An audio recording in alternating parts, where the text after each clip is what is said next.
Dr. Strangelove is a dark satire about the politics centered around the United States and Russia during the Cold War. The film was directed by Stanley Kubrick and was produced in 1964. The story of the film is observed from the perspective of various main characters ranging from soldiers to government officials. The film starts with General Jack Ripper, who oversteps the power he holds in his position and initiates Wing Attack Plan R out of Russians out of spite through his own crackpot conspiracy and his own sexual insecurities. We are then introduced to the flight crew led by Major Kong, who are doing a routine flight mission over Russia when they receive the green light to initiate Wing Attack Plan R, which is an initiative that allows the pilots to attack Russia with over 40 megatons of nuclear weapons. Afterward, we are introduced to President Birkin Muffley, General Buck Turgidson, and Dr. Strangelove in the war room. In the war room, it is revealed that the United States and Russia are currently at a ceasefire and there is no need for an attack on Russian bases at this time. However, attempts to communicate with the planes, or the base that instructed the attack, to make them retreat are futile, as Wing Attack Plan R instructs the pilots and base headquarters to change their radios to a special decoded frequency to prevent interference, a frequency that only General Jack Ripper knows the code to.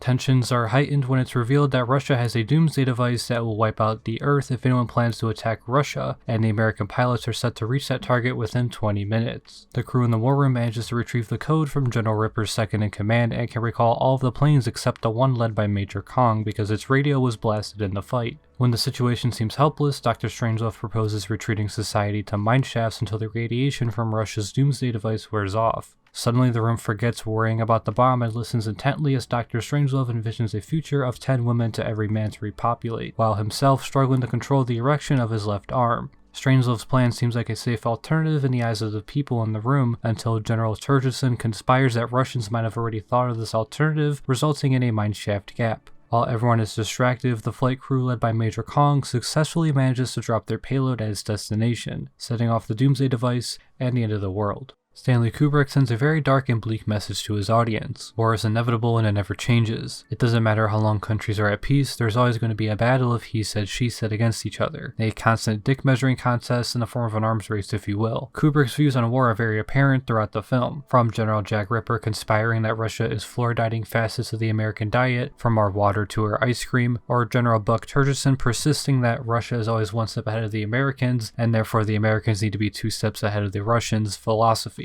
It is clear that Kubrick views war as a big pissing match and one that is going to continuously occur throughout time until another nuclear bomb goes off. One of the main persisting themes of Dr. Strangelove is the role male masculinity has on war politics. After all, it's General Ripper's frail insecurities that initiate the downward spiral of the film's plot. General Ripper states his reasoning for initiating Plan R is because he believed that Russia began fluoridating the Americans' water supply. In a conversation with Captain Mandrake, Ripper mentions that he first noticed this during sexual intimacy as he began to feel fatigue during intercourse. Ripper goes as far as to shift the blame from a simple diagnosis of erectile dysfunction onto a conspiracy of the Russians turning the Americans infertile. There are various scenes throughout the film where the themes of masculine sexual urges are apparent.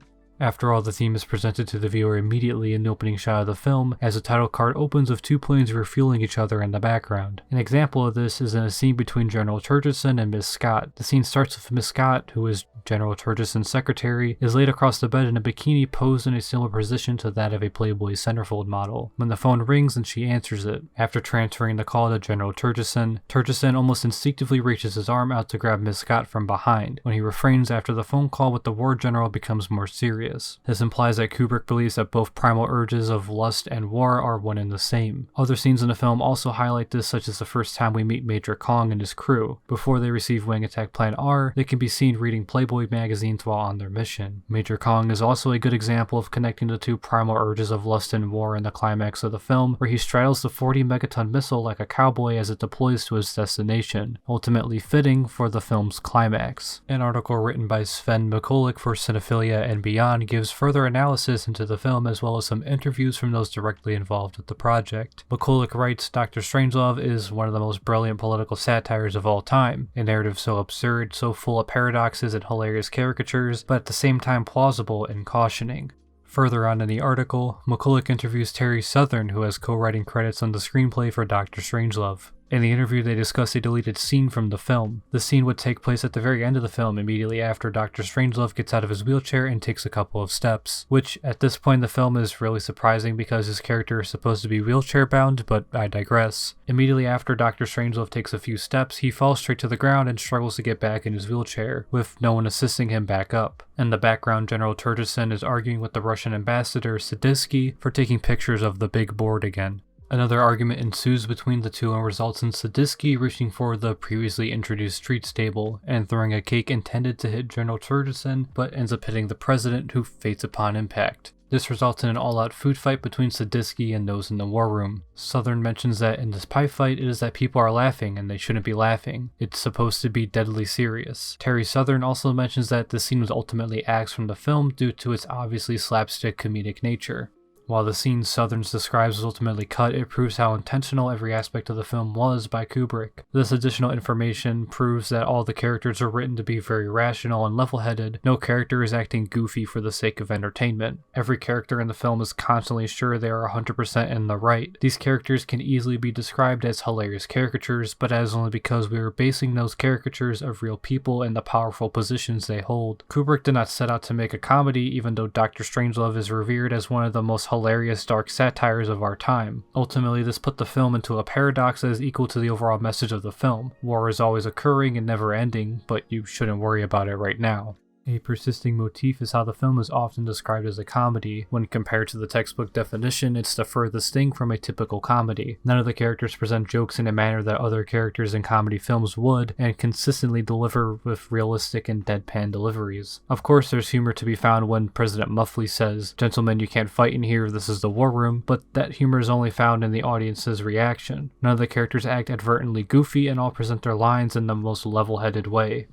This sentiment also carries forward to the cinematography of the film. The film was shot with very harsh light compared to the soft light typically seen in comedies. In the war room, characters seemingly emerge from the shadows like a noir movie. There's also a lot to be said about how the camera gives off a different feeling between scenes that take place in the war room and those on the battlefield. The scenes that take place on the battlefield and in the plane are relatively shaky and have a lot more movement compared to those in the war room, where the camera is relatively steady and flows smoothly with dolly shots. This juxtaposition exemplifies the difference between the generals in the war room and those fighting the war. The people in the war room express a modest panic and uneasiness about the situation they are in, while the soldiers have their emotions heightened as they are in a life-or-death scenario on the battlefield. The majority of the film was shot with a massive wide-angle lens. This is very apparent in the war room, where dialogue between General Turgidson and the president at the table. Your eye immediately fixates on General Turgidson and the president because they are the ones speaking, but the shot is framed in a way that these two blend seamlessly in the background with all of the extras, treating everyone equally in the frame. The only dedicated close-up shots of characters in the film are given to General Ripper and Dr. Strangelove. General Ripper's close-ups frame his entire head solely in the frame while he smokes an abnormally large cigar, which I believe is also another allusion to his fragile masculinity, while on the other hand, I believe Dr. Strangelove's close-ups were framed that way due to the fact that Peter Sellers plays both Dr. Strangelove and the President in the film, and it would be difficult to frame the two in the same shot. This is also uncharacteristic of your typical comedy, because in comedies, close-ups are almost essential to be able to capture a character's expression. Classifying Dr. Strangelove as a comedy is rather paradoxical because it doesn't follow the traditional conventions of a comedy movie. We as a viewer might find the film humorous, but none of the dialogue was written, delivered, or presented in that way. I believe that this is what helps root Dr. Strangelove so closely to reality. A lot of the scenarios in the film, such as the poor execution of Wing Attack Plan R, could very well be inadvertently portrayed in the real world. The most frightening part of the whole film is, despite how comical parts of the film can be, is how believably based in reality the film is. I have reason to believe that there was more than one reason Columbia Pictures had to add a disclaimer at the beginning of the film. For the time the film was released in 1964, war tensions were very high, and it wouldn't surprise me if people viewed war and politics differently after watching this film. Depictions of war and lust acted out in society will be as persistent in our future as they have previously in the past. There is a reason why so many ancient paintings almost exclusively depict these facets of society. As Georges Clemenceau once said, "War is too important to be left to the generals," and I think General Ripper's hypocritical use of the quote perfectly exemplifies the film's main point. After watching this film, I heard Kubrick's message very clearly. War never actually changes. The Russians could very well be fluoridating our ice cream and I would never know, but there is no point in worrying about the bomb right now. Hearing about and observing the possibility of the bomb is still hilarious to me.